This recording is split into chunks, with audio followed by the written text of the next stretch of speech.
The Evermore podcast is now sponsored by WFST Total Compliance. WFST provides fire safety requirements UK-wide to prepare you and your employees should the worst happen. Do what you do best and visit wfst.co.uk today. Enjoy the episode.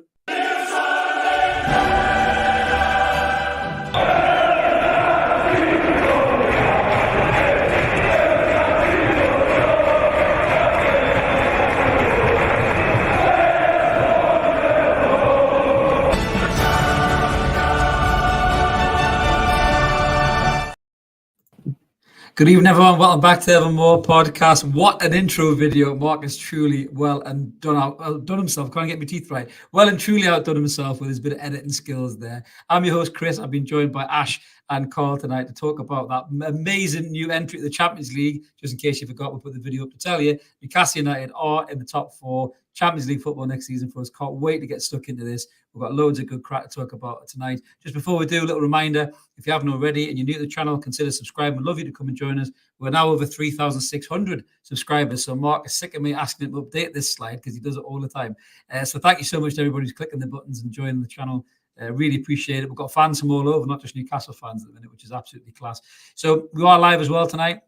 Jump in the comments by all means. We've got a few already in there as well. Gibbo is in the house early doors. Good to see you too, Gibbo. And we've also got Paul in the house. The Chronicle Zone, Paul Gallant. Well done to Paul for his bet. Let's go to the food bank. If anyone hasn't seen that, congrats, Paul. Great to see that come through, mate. And obviously great to see it come through.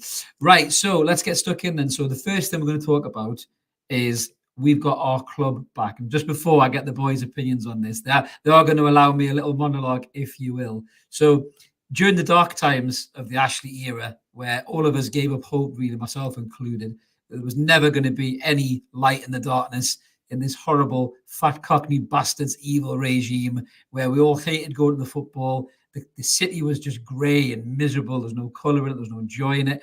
And that guy was responsible for it. One man told us never to give up hope. One legend of the club. A lot of young fans may not realise how important this guy is to Newcastle United, but I'm a sad old bastard, and I do certainly remember how important this guy is to Newcastle. Of course, I'm going to give props to the one and only King KK. Eddie may be King of the North, but KK is definitely King Kevin. This is just a little reminder of what this great man said back then. He said, don't ever give up on your club. Keep supporting it. It's your club. And trust me, one day you will get your club back and it will be everything you wanted it to be. And by God, was KK right, as he always is. And that's why I'm wearing this jumper tonight in homage to him. I'm going to roll the sleeves up just like he did in the 90s. And we're going to get stuck right into it. Carl, coming to you first, mate. As KK said, mate, we've got the club back. We're back in the Champions League. It's where we belong, mate, isn't it?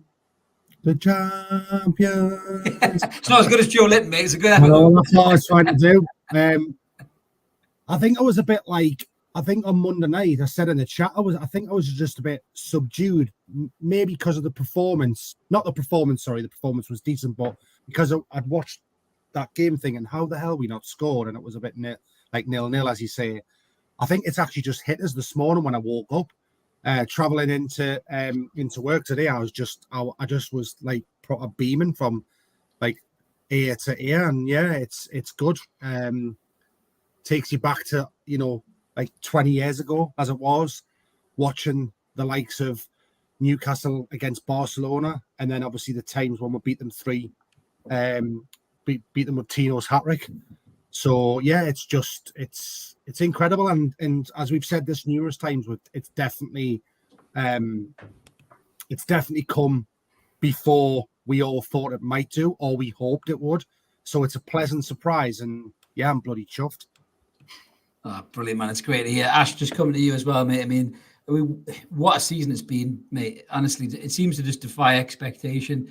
Talking about those dark days that weren't even that far away. At one point, we were arguing who was going to play, Dwight Gale or Andy Carroll up front. Look where we've come now.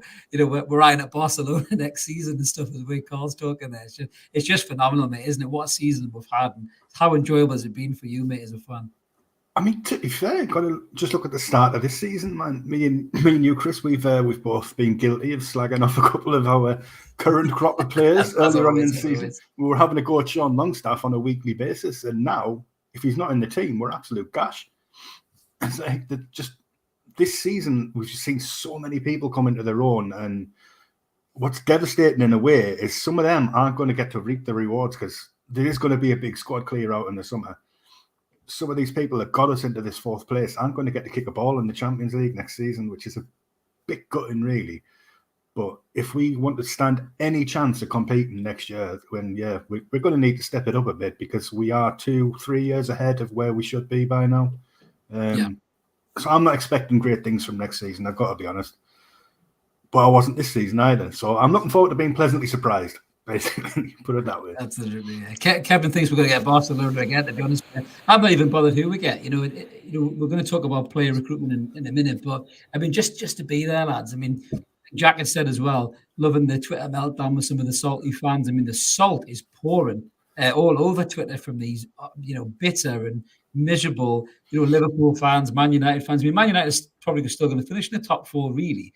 I can't see Chelsea beating them. Chelsea couldn't beat an egg at the minute. You know what I mean? The way they're playing. Obviously, we've got to play them, and then they've got Fulham as well, haven't they? So I can't see Man United losing, and I really can't see Liverpool getting the top 4, which is even better for me because if any manager was going to be upset, I wanted to be that Turkish team who just deserves nothing but misery from the rest of the league because he's the most irritating bloke in the world. If he comes back next season with his glasses on, I'm sure he'll be much nicer. Ever since he got them eyes fixed, he seems to be a complete ball bag. But anyway, screw them.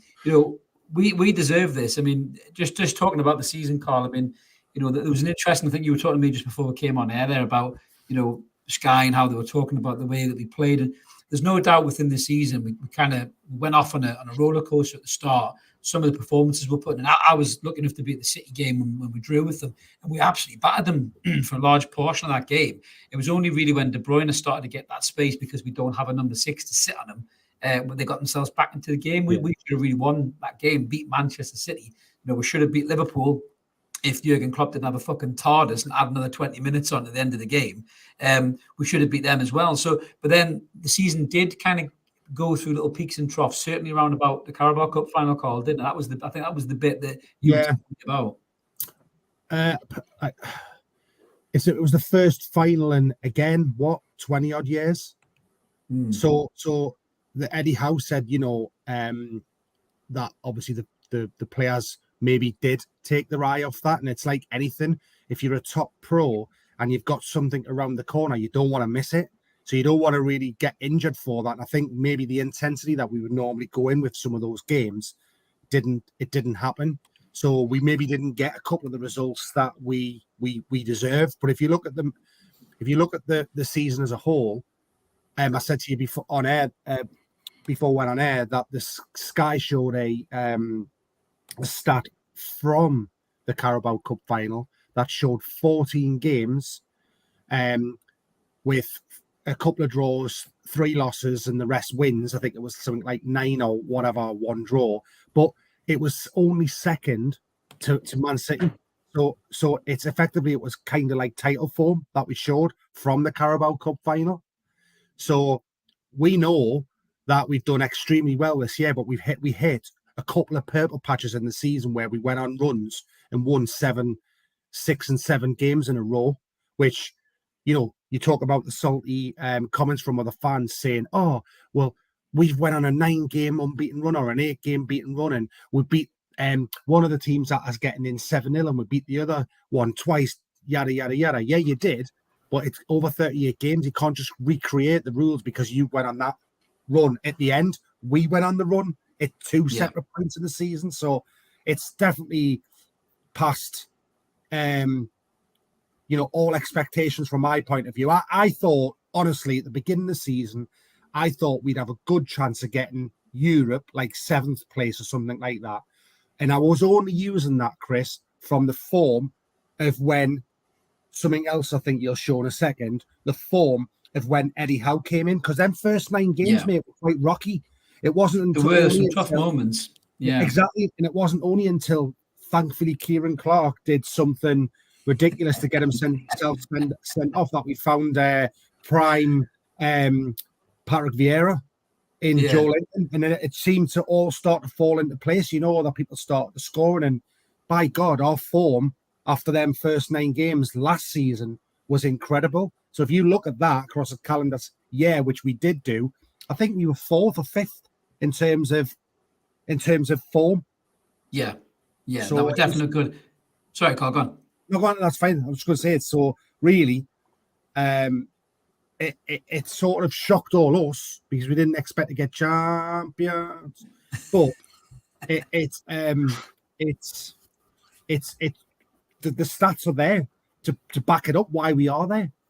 Yeah, absolutely. I'm starting to wonder, Ash, do you think there'll be a statue next to Shearer of Kieran Clark getting sent off and walking away with a red card? Possibly, because that seems to be the sliding door moment. Just a comment from Jack as well to run by, Ash. That's a really good point. I think the World Cup did break our momentum massively, I think, because we had key players going there. I mean, they barely played, but certainly with regards to Callum Wilson, Ash, I think the World Cup really screwed Wilson's fitness up, didn't it? Yeah, I think he's admitted it as such as well. And he said he tried so hard to get in that World Cup, and then he came back and he just wasn't ready to get back into it. Everyone had a bit of a rest and he hadn't. And he just sort of lost his momentum. But I think as well, the Carabao Cup final came straight after it as well. So it was like two things that we'd had that broke our momentum. And it's just all credit to Eddie Howe for getting us back into it. I don't know if you watched 442's video yesterday. I know you're not a fan of Adam Cleary, Chris, but out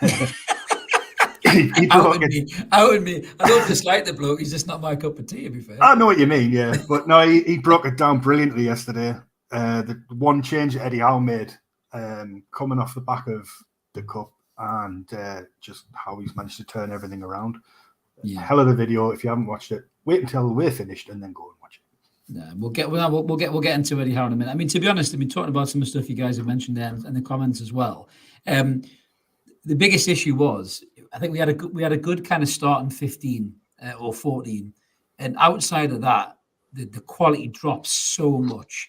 So when you have Wilson getting fatigued with the World Cup, when you have Isak getting injured, when you have Longstaff out, when you have Willock out, when you have Bruno getting a suspension or an injury, the impact on our team is so much bigger than, say, a City or an Arsenal or a Man United or even a Liverpool losing one of their particular players, less than Salah at Liverpool or something like that.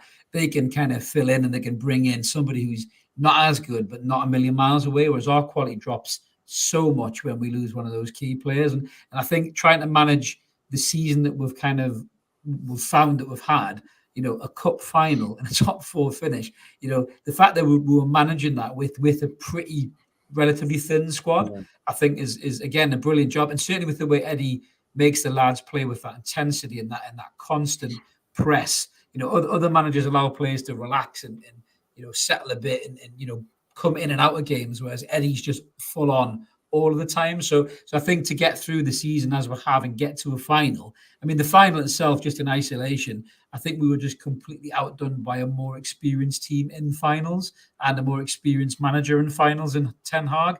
I don't think Man U were great. They just knew how to manage that game. If you go back and watch it, Bruno and Joe Linton are running around like a couple of puppy dogs chasing the ball in the park, and Casemiro and Fred are just kind of sitting there, and you can almost see Casemiro. I don't speak Portuguese, but you can almost see him saying to Fred, just let these two run themselves out in 20 minutes, and then we'll be all right. And then you watch it in 20 minutes, Bruno and Joe Linton look gassed, and that's when they step up the game, and that's when Man United take control. So next time we get into a final like that, I think we'll have more experience with the players that we have, but also if you add in quality, they will bring that big game experience as well, and they'll know how to manage finals. But overall, lads, as we said, to get to where we have with this squad is incredible. I agree with you, Ash. We'll come on to transfers in a bit. There will be some of these players who won't get experience in Champions League, and players who have really been with us. Go back to what I said about KK saying never give up. Players like Jamal Lascelles, Carl, and Matt Ritchie, how important they were for us, and Shelvey as well, who's already gone. We will never forget what these players did for us back then, but this club is progressing to places that these players just quite frankly aren't really good enough to ever be in, no matter what magic Eddie can weave with them. So I think, you've got to say thanks and, good luck with your career. And would you be surprised to see a few of these stalwarts go, mate, from the Championship day? Not at all. I think what you have to do, and Eddie Howe's even said on the High Performance podcast, like over the season and over time, it'll be an evolution, not a revolution of the side. And what I think he means by that is there may be times when he's discussed changing formations to the formation that we play today, but also, just like you've said then, there's no sentiment in sports. You can't you can't be sentimental just because a player has been with you for a decade and stuck with you in the shit times. You know, that's what the fans are for. So sadly, as Ash said, there will be casualties that will go. I did spot a comment in the comments, I can't remember who put it up, where saying the first 15 players will be who've been used within that squad will probably end up staying to a degree. Yeah. It'll be the ones that are after that'll probably go. So like you've said, the Lascelles, the Richies, there may be one bluebird that does leave who's actually been part of that squad, and you know who I'm going to say. In terms of Saint-Maximin, because I don't personally think he fits our like mold of how we play. No. And he is our most sellable asset in terms of players that you'd want to sell to balance FFP. Yeah. So, you know, and these guys, as they said on multiple media outlets, these guys who run the club are on here to mess about and come second. You know, yes, they're going to accelerate where it is now, in terms of what we can get in, but there certainly won't be, oh, you've been with us for X amount of years, we'll keep you for another year because, you know, Paul Dummett, how's he been potentially talking about getting another contract when he's played about... I think it's Europe. I think it's Europe, Carl, because of the homegrown quota. So I think the likes of Dummett, people were even talking about re-signing Tim Krul, by the way, who would have covered a place for a third-place goalkeeper, or Fraser Forster. Forster on a free transfer as well. I can see that, you know, because do you know what? To be fair to Forster, I know he's like, what is he, like 63 now or something? But sorry, Fraser, I'm only joking about. No, but he did make some good saves at St James's Park when he came in for Lloris, who, to be fair, was transparent between the sticks in that game. So, but you look, going back to what you've just said then, Chris, you look at all of these teams and squads that have been in the Champions League. What's that goalkeeper who used to play for Ipswich and then he signed for Man City? Scott Carson. Yes. Yeah, perfect example. Scott Carson. You've got Fraser Forster, who signed for Spurs. You've got all these players who are maybe never going to play, but because one of the squads that they need, they might lift them into like a Carabao Cup competition or something like that. They'll bring them in, like you said, because either they've been trained by that team in the past or they've been English, and they bring them in to satisfy that particular requirement. Yeah, some interesting comments there. Ash with transfers kept saying that obviously thinks ASM will go. He agrees with Carl. I agree with that as well. I think we all agree with that. He'd sell Shaw for big money and maybe Byrne. I can't see Byrne or Shaw going because I just think Shaw will be. I'm not sure he'll be that starting centre half next to Botman. I think we might upgrade there, but he will be there for his experience. And then also Byrne can fill in two positions. So I don't think Byrne will go. But that's an interesting one for Murphy. And I can't believe I'm saying this, Ash. The guy who used to call Murphy the Scarecrow if he only had a brain. I'm actually looking at Takoyan's comment. I'm thinking I wouldn't sell Jacob Murphy. What do you think, Ash? You guys are both shaking your heads. I'm exactly the same. I was watching his interview on the pitch on Monday night, and I was just like, "Oh, please don't sell him! Like, the lad's just come so good, and he deserves. Even if he just gets half an hour in one game in the Champions League, he's earned that right this season. Just to go like that and wave or something like that. But that's just such a shit house, and his interviews have been brilliant, and the daft things that he does. He's just brilliant to have around the club. Just like not a scarecrow, a clown. he's great at a clown. George says he doesn't want to lose Murphy. I can't disagree with that, to be honest with you. Jack's got an interesting one there. I mean, we're going to talk about players coming in, but by all means, guys, fire in your comments and we'll talk about potential outgoings. We'll do an end of season show where we'll talk about who we think will go and run through the squad. But Jack's saying it's a hot take, this, but he'd look to sell Miggy. He's been great this season, so we might get the best price from now. Now, I can kind of understand that, Jack. It's not as hot of a take as you may think. Especially if, we're going to come on to a marquee player in a minute, especially if that marquee player comes in and then you maybe get another really good player who both play in Miggy's positions. Would you ever get the offer you get for Miggy after this season now? You probably wouldn't, lads. Yeah, cash in on him now. He's had the best season we've ever had. He's been here long enough, and I think this was maybe a flash in the pan, the first half of this season. And while it's still fresh in people's minds, we might get our money back for him. So is he not integral, Carl? With his work rate and what he puts in, is he not integral to the way we play? very, very similar to Murphy in the way that he runs around like that. So when you look at the goals to assist outputs that Mickey's had, it's obviously more than Murphy. But I don't think they would sell Mickey until they'd been to the States, because obviously there's going to be a huge gathering. It's going to be like the Return of the King for Mickey at Atlanta, because they absolutely love him there.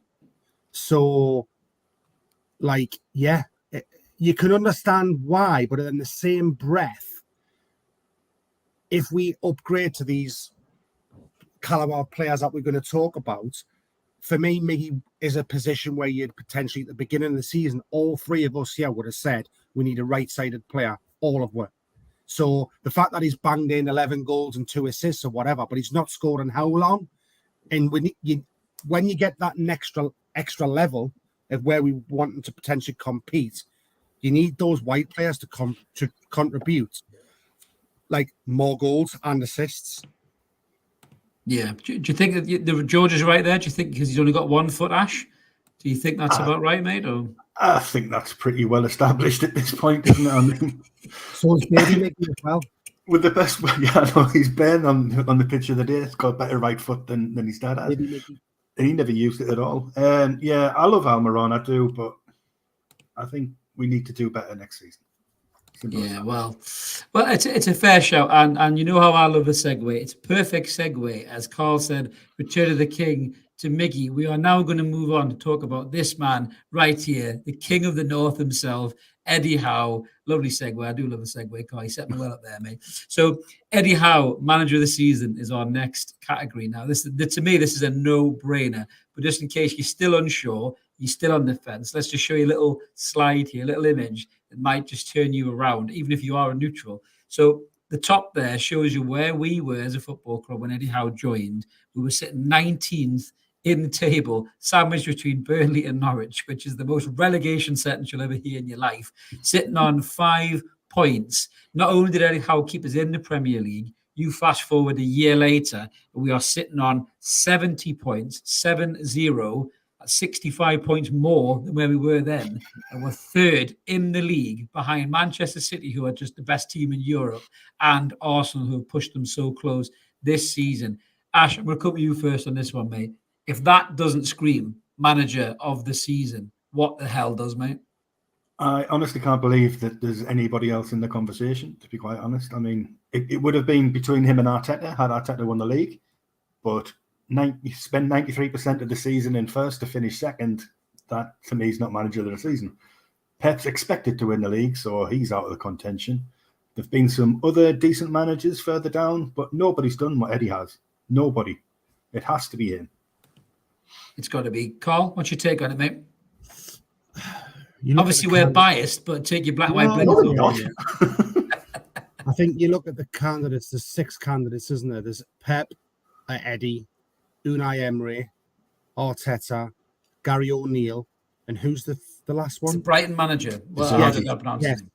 So if I was to put my 1, 2, 3, I'd probably have Gary O'Neill in third, based on what he'd done for them. Because when Scott Parker was there, he couldn't get a tune out of them. He's bought really no real players, and he's got them safe when they were everybody's tip to go down. So sometimes it's not about what they win to get the manager, like to get the particular prizes. So I think I'd put him third. I'd put Brighton's Gazebo in second place, because I think they've had an outstanding season, and I think they're an absolute fantastic team to watch. And this, I'll give you a little my prediction now. I think they've got a real chance to win whatever competition they're in Europe next season, based on how they play football, on their European style of play. And then I'd put Eddie in first place, based on what he's done and what we know. And I know I'm biased, but he's been brilliant. That's a great comment by Stu there. Manager of the season has to be Mad Dog. Has to be Mad Dog, yeah. Jason Turner. Great shout, Stu. Great shout. Ash, what would your take be then? Obviously, in amongst them candidates, try to take your black and white blinkers off for half a second. And even it's neutral. Eddie Howe. Eddie Howe. Fuck it, Eddie Howe. Yeah, Eddie Howe, top 3. No, I like De Zerbi. I like what Brighton are doing, but I would possibly take him out and put Unai Emery in. Good job he's done Aston there. Villa were an absolute toilet when he came in. Steven Gerrard had run that club into the ground. Nobody wanted to play for him. Nobody had a clue what they were doing. He came in, and now they're pushing. They could possibly still get Europe. It's like, that's massive. Gary O'Neill definitely deserves to be in the top 3. His first job in management, he's turned Bournemouth round. And to be honest with you, it's hard to disagree. I'm just double checking the list of them here. Yeah, I think for me, I would probably go. I'd probably agree with Carl. To be honest with you, I'm just looking. Is Gary O'Neill actually in the list, Carl? I don't know if he is he? I don't. No, he's not. So you've got Arteta. You've got Mikel Arteta. You've got De Zerbi, Emery, Pep, Howe, and Marco Silva's actually there from Fulham. They dropped off too much for me. I wouldn't have put Marco Silva in there.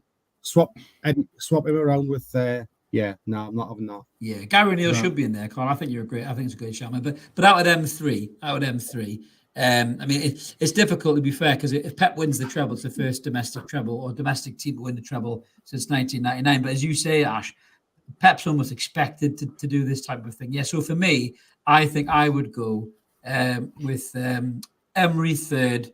I think De Zerbi second, because to get them where they were after the whole, getting rid of Potter and Ashworth leaving and everything else, to do that with with all of that noise in the background is an incredible achievement in there.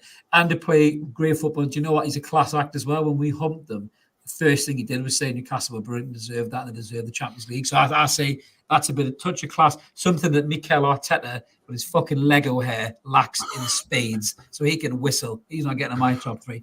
And obviously, number 1 has got to be Eddie Howe. To do what he's done, even if I wasn't a Newcastle fan, and a lot of my mates I speak to, my colleagues through work, aren't Newcastle fans, and they're saying the same thing. To take a team from a complete dead cert to go down to Champions League football in 12 months is absolutely phenomenal.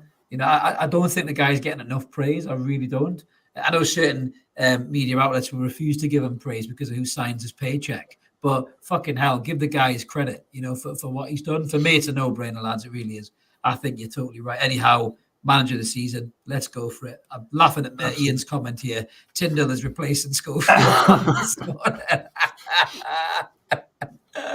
Holly will be thrilled, I'm sure, that Ian. And he's late, but he's worth the wait. He's finally in the comments, as Mark. He's finally here, as he says. Obviously, dad duties have stopped Mark coming on the pod tonight, so he'll be causing mischief in the comments. But yes, lads, I mean, here's a question for the Eddie Howe scenario, just to throw both at you. I'll throw it at you first, Carl. Now, this guy has so much credit in the bank here, right? It's totally, unquestionable how much credit this guy has in the bank. It isn't just what he's done on the pitch, it's off the pitch, it's the feeling in the city, it's the engagement with the supporters. He's created not just a good team, but he's created an unbelievable feeling of unity, togetherness, and everybody in that ground or everybody watching on the TV, wherever you are in the world, feels the love from Newcastle United, and Eddie Howe is massively responsible for that. Fast forward to next season, when we're in the Champions League, say we go on a bit of a losing streak. Is Eddie under pressure, or has he got that much credit in the bank that he walks on water? It really, really does depend on the ownership group in terms of, and when I say the ownership group, what pressures they put on him for next season. I don't mean the English contingent of the ownership group. I mean PIF. Yes. Because with them being, I think they'll be quite ruthless in terms of decisions that they'll make. I think even the other two ownership groups who have got the 10% stake, I think they could be ruthless with them as well. But as everything's going as it needs to at the moment, then I think there is plenty of that in the bank. Like what Gary Neville basically turned around and said, next season they might not finish in the Champions League position because we're adding in this extra level of games of high intensity. What you've got to think about is that if we finished 5th or 6th or 7th next season, would that be defined as a failure? Well, not necessarily, no. You're building again because you're getting better caliber players. So I think unless we completely nosedive and go right near the bottom, then I don't think we would.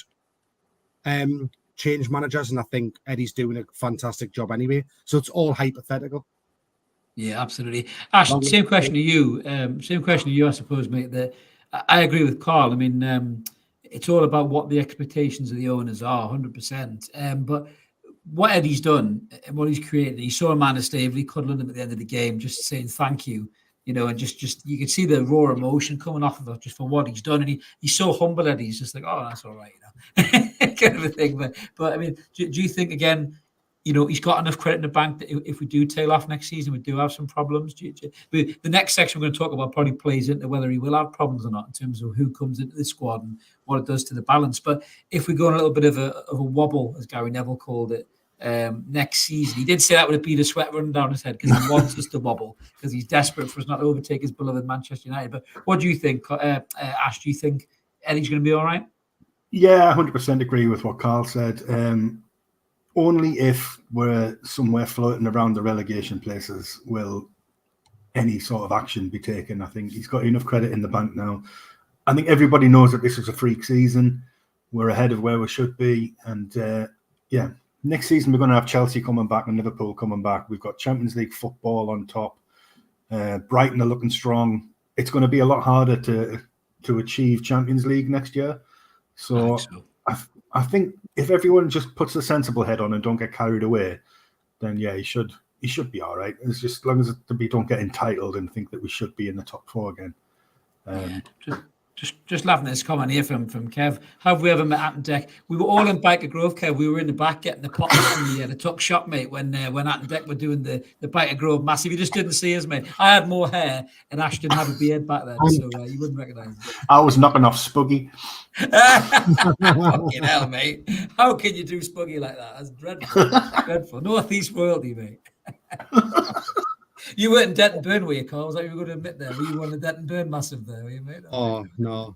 I actually used to drink in a pub that was run by Frew, if you remember him. Oh, I do remember Frew, with Atton Deck, but to be fair, he did turn around and say, like, when they had, like when they all got back together after so many years, and that he went, all the people that had got quite famous, like Donna Ray, if you like, and Atton Deck and that Jill Halfpenny and all them, he said they were all twats. Those twats.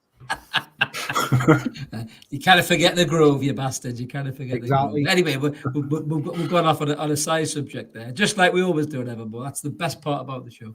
So moving on to the next category, but that probably plays into how Eddie's season goes next season. Marquee signings. So just sticking with this, I'll kick off with this, Carl, and we'll get your take on it first.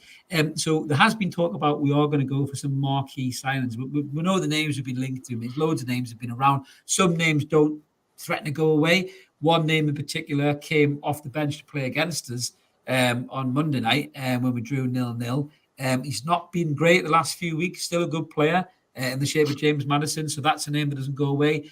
Moussa Diaby has come back out in the media. Apparently Manchester United want him. But Eddie hasn't poured water on this whole marquee signing thing. He said, we'll be in for some key players. Do you know what I mean? So I think it is something that the club will have to look at, mate. Would you agree in terms of quality signs or marquee signs, as you would call them? I think the key, I know Eddie's turned around and said we need effectively two starting lineups of equal quality to compete on fronts. And I think over the coming years, we will get to that point. What we've got to remember here is we've had 3 transfer windows of the new ownership regime. But we had 14 years of neglect before that. So I think for me, personally, it'll be quality over quantity. Yeah. And I think whereas people saying, we'll get 6, 7, 8 players, I don't think we will. I think what we'll probably do is we'll get 4 real top quality players, and then we'll probably sign some young kids to bulk out the squad. And I sent on the chat the other day, I don't know if you've seen it, but after the Leicester game and before the Leicester game, there was a hell of a lot of people saying, I'm delighted to announce I'm now the Southeast correspondent for like under 13s to under 18s We had someone from Leicester City. We had a guy that came out and ex-Manchester United coming over. So we've just announced about 8 to 10 new jobs, and that's petering out the reserves in terms of that. So I think we're looking at 4 key players and then probably a couple of young'uns that'll fit around there. Yeah, I had to pull this one up for you, Carl, because your favourite left back is in there, Kieran Tierney, which I'm gonna come out to Ash because I can see you stressing. Can I just say, if he was to come in for like say 15 million or something like that, then I've not got a problem. But this 30 million bullshit that's getting banded around, it's too much for an injury-prone player who's just this season played, a number of games. He might turn out to be like great, but I'd rather spend the money elsewhere. That's why I've got a baby bonnet about it. There's a story somewhere, Carl, where this lad owes you a fiver. You met him in a bar in Glasgow. You played pool with him. He reneged on the bet. He ran out the door, and you said, "That fucking Kieran Tierney. I'd never want him anywhere near my football club ever again." Steady. I know you forget because of the accent, but there's some other players. I think is Sabasly as well from the Bundesliga. I think I can never get his name right. I just kind of mumble my way through it like I'm trying to chew an apple. So him and Tierney. Declan Rice is another one. I think Stu's banged that in there as well. For me, Ash, you're talking about marquee players, right? You look at the key positions in this lineup that I think we need to get filled. Let's just run through them, right? Left back, 100%. We need a proper left back, right? Dan Burn's been great. Kind of go in the Champions League with Dan Burn left back. I'm sorry, you can't. Right-sided centre half for challenging Shaw for the position. There's been links to the French guy Todibo from Nice, who looks brilliant, lightning fast. But definitely, probably the most important position of all, Ash, we need a number 6. We need a defensive midfielder. And then you're probably looking maybe somebody in the attacking third. Anywhere else outside of those, Ash? And in those positions, is there anybody marquee in your mindset? You think, right, that's the person, get him in. I think I've got one for every position there. Yeah, good. I like to say Todibo at the back. Yeah. I'm a fan of Kieran Tierney. I know Carl's 5. Yeah, I'll give you that 5 Carl, if we sign Kieran Tierney. We'll call it quits and you can get behind the lad. I tell you what, we'll give him 250 a piece. It's cost of living crisis on Ash. Don't skip this. We'll split that bet down the middle. Right? Don't worry about it. Yeah, I want to sign him. And Declan Rice for me is not possible, but I would love it. I don't think so. Yeah, I'd love it. But why shouldn't we be in from though? Why shouldn't we be in? There's no reason why we shouldn't. We're a Champions League club, but one of the biggest 4 clubs in the league. Why not? Yeah, they said to take 100 million plus a player. I know a player that would fit quite well down there, Mr. Saint-Maximin. Yeah, he'd take a few million off the price tag. Captain Piss on Your Chips was on it this morning. Good old Duke Edwards saying that we're not going to change our wage structure. So I don't understand that when you've got reports saying that we're going to sign marquee signings, but we're not going to change our wage structure. How can you spend 100 million on Declan Rice and then offer him 50 grand a week? Yeah, you can't do that. 120 is the cap, but Bruno's going up to 200, isn't he? So the cap's going to have to go up. It's going to have to if we want these Bruno players. 200. Somebody else will want more money. Yeah, I know it's going to disrupt things initially. People are going to start asking for more money, but at the end of the day, if we're going in the Champions League, we need Champions League quality players, and you have to pay them Champions League wages. There's a Champions League player right there, Carl. Benjamin Sesko, a good one. He is, mate. Quality. This is for me. This is where we should be shopping. I know you mentioned the other day about that Moloko from Dortmund, the young the young striker. Yeah, he's a smashing player. Now, I think what you do is you look at players who have played in the Champions League, who are young, from clubs that probably can't really compete with the likes of Newcastle coming in and offering, 30 million, 40 million for someone like this. But then guess what? The wages that they're on in that particular club, in that particular country, probably is 40, 30, 40, 50k a week. So then the minute that you sign them over here and you say, I'll give you 70k, it fits within your budget, and you get a proven Champions League player who's potentially going to do that. So that name there, and I think you could then afford a Declan Rice if you then packed the signings around that, which will, like, say, if the wage budget's 200 grand because Bruno's going up to that, but you bring Declan Rice in and you have to give him 300k. A couple of other players that you sign of that caliber, that we've just those two young lads from the Champions League that you mentioned, you give them less money, then you can't afford that. But then it's just, like you said, it's that ripple effect. Do you know what I mean? Yeah, so you're right.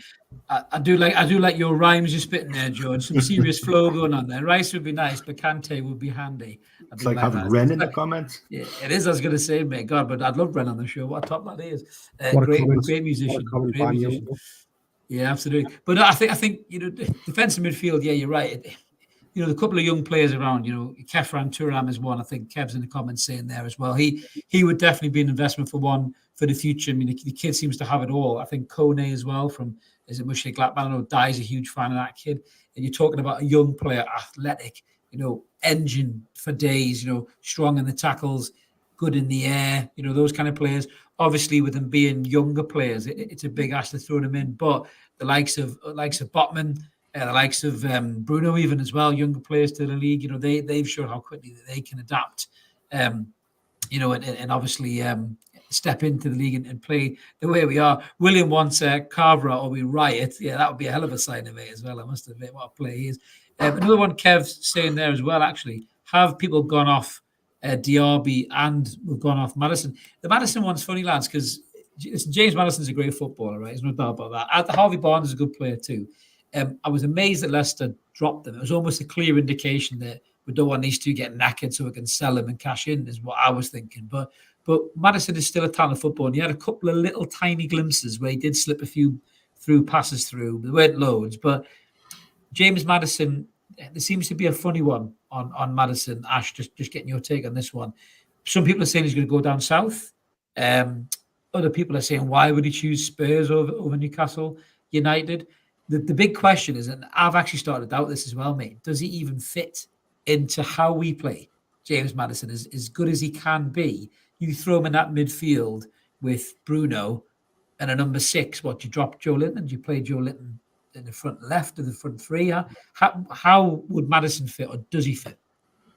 That's a good point, actually. Yeah, I always have him in mind as going down the right-hand side, so like a replacement for Almiron. But I think he's sort of brought himself back more central, hasn't he? So yeah, I don't know.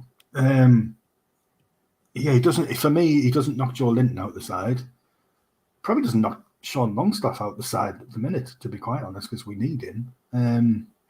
I still like him, and I still think like in that shit Leicester side this season, he's got 10 goals, 9 assists, or the other way around. It's still good. It's still good. He's still a player, and we need someone with that creativity. But as to how he fits into the current system, I'm not sure. Yeah, I'm like you. I mean, I love the guy, but I don't know where he fits. The thing is, the comment that I said before about what Eddie Howe himself has said, it's about evolution, not revolution. So yeah, we need players, and we need players that will come in, that'll change something. Now, if we go and play the formation that we've played since Eddie Howe come in, then absolutely your points are valid. But if we now need to unlock a tight game, we could have done with that against Leicester if we had been going for that result. True. We did, like, I was just frustrated. I know Di put in the comments, you lot are mental. We had 70-odd% possession. We had 20-odd shots. We hit the bar. We hit the post. So it wasn't for the one to try in, but sometimes we just need a little bit something different. So an X factor, another option off the bench to do something. Exactly. Yeah. But the thing is, he wouldn't come in for a bench spot, and he wants to be starting. You wouldn't spunk 40 million up the wall to have someone who isn't, as Ash said, isn't there to fit within that model of formation style that you go. So it's a bit of a tricky one. If the club want him, then I think they'll go out and try and sign him like they did in January. Yeah, that's not a bad shout there, Ash from Peter. Asensio on a free as well. Pace, he's going to be free. Adrian Robbio as well. He's free. And there'll be lots of free players that we can maybe take advantage of that free market. And a lot of these guys have got Champions League experience as well, which add to that. And if you want to go far in that competition, Sean's saying that Maddison can't play at the pace that we play, especially off the ball. That is a valid point. But he does make some good passes again, as Woodby Farmer. Sean Longstaff couldn't at the start of the season. Very true. I mean, you give Eddie Maddison in the pre-season and say, right, I want you to be like this, and this is the bit. I mean, this is the bit really how it appeals to players and must do, right? You look at someone like James Maddison. He's got to the World Cup squad. He's got himself back in the England picture. You know, his team's had a horrendous season. You know, there's a good chance they'll go down, right? And deservedly so. If he's looking for his next move and he's thinking to himself, I want a manager and a club that'll take me to the next level. And Spurs coming from and Newcastle coming from, he's looking and going, right, look what Eddie Howe's done with Longstaff, with Joe Linton, with Almiron. You know, what could he do for me? He goes to England, and he's already said this. He hears Wilson and Trippier and Pope talking about what it's like to play for this football club and this manager. He'll have it in his ear non-stop. Spurs are not a settled place to play your football. If he goes to Spurs and Harry Kane goes, all the pressure will be on him to do something.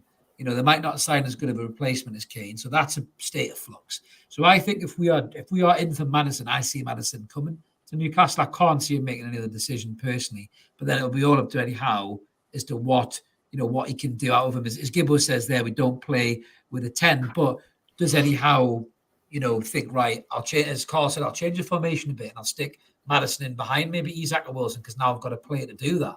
And then I have maybe I have Maddison and Bruno as attacking midfielders behind the front two.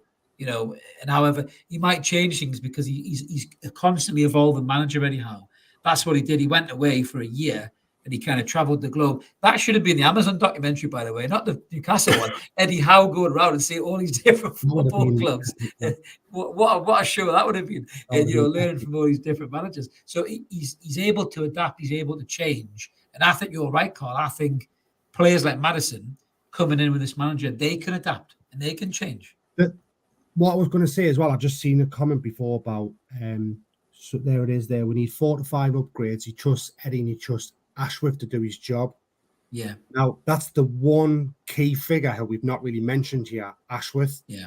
We've not seen what he can do yet in a transfer window properly. Now, if we unearth some of the players that Brighton brought in, like Caicedo, Mitoma, McAllister, the Argentinian boy, young lad that they've got up front, Ferguson, who looks like a real player.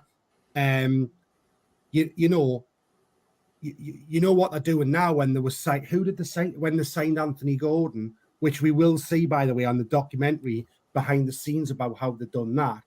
They've now got a PowerPoint presentation to roll out to all these potential signings that we're going to get from Europe and all the rest of people that no one would have heard of.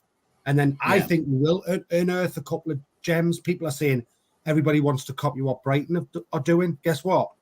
We've got their number one guy who's set that all up, who will have all of them contacts in his back book. I've just had Batman flashbacks there, Ash, when he said, "You're my number one guy." Remember the old Jack Nicholson thing? Yes. Batman flashbacks. We love a movie reference on this, mate. Sorry, Carl. We do. But that's where I think we'll in Ashworth against, who was it against now? The home game when he came on and was he on BT or Sky or whatever? Oh yeah. He was chatting with him. He was so brilliant. Yeah, he was brilliant. What he said, this is an evolution in terms of signing players, bringing them in, moving players out. Like I say, Saint-Maximin to go out and to balance the FFP. But they're all about investing in the youth from around the world, and I think we will do that, mate. Yeah, absolutely, mate. There's lots of links to Szoboszlai in the comments there. Szoboszlai. We should say it slowly. It sounds better. I think we have got to trust the lads, as Carl says there, Ash. We've got to trust the guys who've been put in that position. And great shout, Carl. Some of them Brighton signings. Do you know what? Talking about the number 6, I know we battered them, right? I love Caicedo. Him and Joe Linton were right at each other. And it was a proper throwback to midfield battles of years gone by. And I kept looking, going, I'd love that kid behind Bruno and Joe Linton. He'd be such a shit house, wouldn't he, mate? What a sign. 21, mate. He's only going to get better, Ash, isn't he, that kid? You know what I mean? Imagine being 21 and squaring up to Joe Linton and just laughing in his face. And never seeing your 22nd birthday at all. Mate, that first day in training when Anthony Gordon came in and they wheeled him straight over to Trippier and Shaw. Could you imagine doing that with Caicedo? And then there's Joe Linton. You remember him, don't you? George has totally got the reference there. Poor old Bob from Batman. Poor I old tell you Bob. something. Didn't he look like David Batty a bit? Bob from Batman. Go back and watch a Batman 1989. He's a little bit like David Batty with long hair. With long hair. Yeah, go and check that I'm gonna out. have to watch that again now. Yeah, the next episode, guys, come in the comments and tell me. But no, I think you're right, guys. As Peter says there, Diaby's still on the list, especially now we've got Champions League. Who thinks the price will be the deal breaker? But as Stuart's saying there as well, everyone's talking about 50, 60, 70 million quid. As Carl rightly said, Ashworth can pull out these gems for 5 or 10 million. You can guarantee Ashworth had a list of players. The same kind of quality and caliber that he was given to Brighton. He'll bring that list with him. Like anybody does when you go to a job, you bring the list of your prospects with you. And you say, by the way, go get these. The thing is, Chris, the perfect club of picking out players now is Man City, using the algorithms that they do, in terms of it's not all around, based around, we're linked with this player because we've sent a couple of scouts to him. They don't, there'll be a whole wave of these players, like you said there. There'll be some absolute gems, and there'll be proper metrics and key data and lists that will go on and on and on and on of those types of players. So I can see, a good number of players that would come in that could be real Stonewall, potential to be Stonewall world-class players. Absolutely, I don't disagree. That's a good one, Ash. Just to finish on this section, is it Big Ferguson from Brighton? But I think you'd have to pay premium to get that lad out of there because they really rate him, don't they? Yeah, he's dug in like an Alabama tick. His name's not coming out right. Come on. Can't do the Slack Joan one because we'll get kicked off. Can't say that one, mate. Don't he's not coming out of there anytime soon. But we have been into some absolutely fantastic young players. I mean, one's just been mentioned there. Where's it gone? Yeah, we did a rumour hazard on him, Guela. The Gula. He looks unbelievable. That kid, 19-year-old or whatever he is.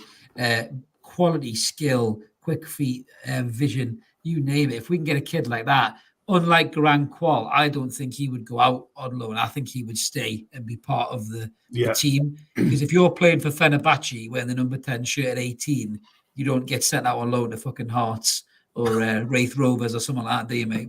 We keep that kid there. He's on the list. We've got one, Alex Scott from Bristol City. Not much of the day, Alex Scott. Good signing. Should be a good signing, yeah. She was not bad. And one that came up today was Hayden, I want to say Hackett, possibly. I forgot his name. Middlesbrough lad. Just come through the youth academy, had a hell of a season with Borough. He's on our radar as well. He's also and the Blackburn midfielder, isn't it, as well? Blackburn midfielder, and also the young Sunderland captain, who's also a Geordie as well. Yeah, I've heard of it. Is it Chris Rigg? Is it Chris Rigg? Chris Rigg, that's him. Chris Rigg, yeah. He's supposed to be a special talent. And the fact that Sunderland haven't been promoted, which I know we don't talk about them, but the fact that they haven't been promoted, if they want to grow into a steady championship side to push for promotion again, they're going to need to bring some money in, some extra revenue, because they've not got money. So they might want to cash in on someone like that. And if we go in with a 10, 15 million pound bidding for him, I think they'll snap their hands off. Unless we can sign him because he's only still classed as it might go to a tribunal or something. Yeah, possibly. The Blackburn midfield was Adam Wharton we were linked to. He looks very, very kind of Carrick-esque with the way he uses the ball. Yeah. Very good play. Only 18 years old as well. Great comment there, George. He's thrown out more movie references there. Goddamn sexual Tyrannosaurus. I must admit, one of the best things I ever heard. We've talked about other people's podcasts too much on our own podcast. Make sure you watch our podcast. But I did watch a True Faith podcast when Norman Riley used to be on it. And that's the words he used to describe how handsome Callum Wilson was. And I had a massive respect for that because that was absolutely stupendous by Norman Riley. So if he ever watches this, Norman, you're a top bloke, mate. You're a top bloke. I miss you on that show, mate. But yeah, so moving on to the last section, guys. We'll do loads of rumour stories over the summer and the close season, guys. Make sure you keep it evermore. Mark will get the stat computer firing up, and we'll be looking at all these players linked and seeing how we think they'll fit in to the club. But I can't believe I'm saying this. We're going to finish it off looking at the next game. Who really gives a shit? We've got Chelsea next. Flip-flops are on. Nick Pope's broke his thumb. Carl, do you care? I'd play the championship winning women's team. Me, I'm not asked. They beat Chelsea though. They absolutely smashed Chelsea. To be fair, but they're a great side, the lasses. So. But yeah, I think. What are you thinking, mate? Do you think we'll see some changes? I think we'll see changes. I think we'll absolutely see changes. I think obviously the goalkeeper's had an operation, so he's not going to play. Exactly like someone's just put in there, that Lewis Miley. He's been good shout. In the squad a few times. I think we're going to potentially see someone like Jamal Lewis come in. We might even see Harrison Aspie get some time. I think he might get a game. Yeah, I think he probably might want to keep the likes of Isak in maybe Wilson, but Saint-Maximin might get a full game. Might get a game. Gordon as well. Gordon will probably get a run out. I think. Gordon. So I think what I will say is when you've looked at the bench, we've actually had a lot more options for a while. I think the likes of Bruno probably. I think based on what he was saying the other day, I think his season's done. I think he'll go and get that ankle sorted out. And as I say, Trippier has played just about every game, so I could probably say about 5 or 6 changes. And I personally don't think Chelsea will be that arsed either, to be honest. No, I think you're probably right. Any score predictions, Carl? I don't care. Love it. Best score prediction all season, mate. Chelsea been hilarious this season. Hats off to Todd Boney. I mean, anyone who takes advice from James Corden, Ash, to where to get your next manager from, it's got to go in. We don't do the bell ends of the week anymore, but if we did bell end of the season, I think he would definitely be a front runner for that one, mate. I mean, that is atrocious. What's your take on the Chelsea game, Ash? Are you the same as Carl? You think there'd be quite a few changes, rest players? Yeah. You know, Bruno's got that ankle problem. Send him off. Get him under the knife, get him sorted, get him away on holiday early. Do you think there'll be a bit of that going on? Yeah, literally anybody who's carrying a knock, don't bother giving them any game time at all. Just let them start the recovery. Yeah, exactly. I mean, how many games has Gamara's played with that dodgy ankle? Oh man, too many. He's still class, and he's still class, even though he's still brilliant. Was that terrible? I'd like to see Lloris in between the sticks. Yeah, people are saying that Carris in goal. Maybe a farewell for Ritchie on for a farewell. Yeah. Lascelles. Just anyone who's likely to be gone at the end of the season, just give them a run out. No one gives a shit. Yeah. Get beat 4-0. I mean, finishing fourth's not exactly a bad achievement, is it? I'm the same as you, lads.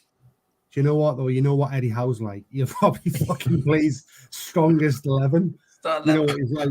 Strongest available. Indiana Jones on the sideline, cracking the whip at everyone. Come on, lads! Intensity, no identity. Mark says he'll have a run out. But the thing is, Mark will have a run out. Mark will have a run out for 2 minutes and get really badly injured and be out for like 19 weeks. That's just vintage Mark, is that? You'll agree with that in the comments. Yeah, well, the podcast could be quite good in midfield. Might be the 6 we're looking for. Cushy says, "Can my dog play?" It'd be quite funny. You could just imagine like Bruno's missus like packing a suitcase, ready to go, and he's going, "Fucking wants us to play." What the fuck do you mean? The taxi's outside waiting to go to the airport. What are you playing at? You said you were going to be off this week. So yeah, I'm the same as you, lads. I think there'll be loads of changes. I do agree with Peter's comments. I'd love to finish above Man United. That would be sweet. But nice. I'm more excited if Clippity doesn't get into the top 4. That's the bit I'm really, really interested about this season. Clippity's sad little face. We will be resharing that gif when someone told him Trent Alexander goal wasn't allowed, and he looked really sad and crestfallen. We will be sharing that from the Twitter account on numerous tweets. That's class, Kevin. Pearson might get a game, to be fair, the way he's playing. Yeah, you wouldn't be surprised. Might be still on the sideline with his new whistle and flute on instead of Eddie Howe. I was gonna say, he did look like he was going to a funeral, though, Pearson. I must admit, I saw that picture. I was about to send my condolences, mate. But yeah, I think everybody else did, mate. Yeah, exactly. As Richard says there, come on, let's finish above Man U. I think they'll finish up there above us, even if we beat Chelsea, not us. People don't seem to be arse. Do you know what? I'm exactly the same, lads. I love that one as well. Put Murdad in goal just for the crack, Ian says, which is superb. But yeah, I'm with you guys. Yeah, he can't. Can he? So yeah. I was going to say someone's going to have to take his goal kicks from him because he couldn't get it in the back of the net from them chips, could he? But yeah, I'm the same as you, lads. I mean, doing the final match preview will be a funny one for me and Mark to do that prediction, that lineup. So we'll kind of be putting a finger in the air. But yeah, I'm the same as you. I think there'll be a lot of changes. I think we'll see some of the periphery players getting the game. I think Ashby's a really interesting one, Ash. I'd love to see what the kid can do at Stamford Bridge against whoever they play. Maybe they'll play Mudryk if he's done taking the piss out of old fellas in a row machine at the gym, possibly being a shit house. Maybe they'll play him. Maybe Ashby will go right through him and get the biggest cheer you've ever heard in the whole game. But I've actually seen Ashby just in clips. And that kid is fast, by the way. He is fast, right? And he can score a free kick as well. And he's great from set pieces. He's very similar to Trippier, but he's so fast that, if I'll be interested to see how the lad plays. I think Target will go in the summer personally. I don't think he'll want to be third choice left back, but it will be interesting. But as you say, lads, it's one of them games, no pressure. We're not really bothered. Whatever the result will be, que sera, we don't really care. We've had an unbelievable season. Finishing 4th or 3rd in this Premier League this season is a hell of an accomplishment. Massive well done to Eddie, massive well done to the players, massive special well done to likes of War Flags, what they've done all season in the home games. They've had loads of props everywhere else. You can't give them enough props. What they've done is incredible. I can't wait to see what those guys do at European football games next season. It's going to be next level shit. It really is. But that's us all wrapped up for this week, guys. Thank you so much to everybody who's been in the comments. It always helps the episode flow. As I mentioned at the start, consider subscribing. We're over 3,600 subscribers now, so more homework for Mark down there. Like the video, because he tells me off when I don't say that. Help the channel grow. Get it around YouTube. This is me and the lads signing off. Let's keep supporting that team. We're United. One more game left of an unbelievable season. And we'll catch you next time. Never more, everyone. See you later. Cheers, everybody.